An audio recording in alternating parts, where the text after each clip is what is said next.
Soruşursan ki, əgər ailədə söz-söhbət olarsa, yəni ər-arvad arasında, burada valideynləri söhbətə qatmaq, yəni məsələni valideynlərə ərz eləmək icazəlidirmi?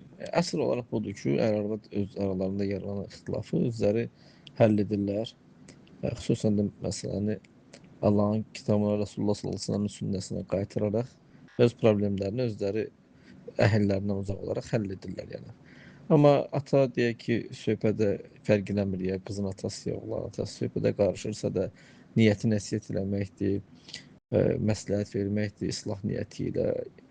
Yəni bu halda bəli, yəni elə bir şey olarsa da demək olar. Peyğəmbər sallallahu əleyhi və səlləm Əbu Bəkrə demişdi Ayşə barəsində, anamız barəsində, radiyallahu anhə barəsində.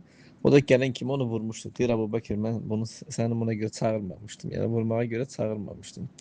Əgər söhbət valideynlərə çatarsa da, fitnə olarsa da, bu halda valideynlərə işi deyilmir. Əsl budur ki, müstəhəbdir ki, şəriətlə də tələb olunan odur ki, yaxşı islah eləmək üçün bəli, valideynlər qarışa bilər söhbətə ki, burada islah etsinlər. Yəni bu barədə Allah Subhanahu taala da öz kitabında deyir ki, əgər onlar arasında şiqaq görərsinizsə də, qorxsanızsa bir ayrılıq olar onlar arasında, onda qızın da əhlindən, kişinin də əhlindən bir hakim göndərin.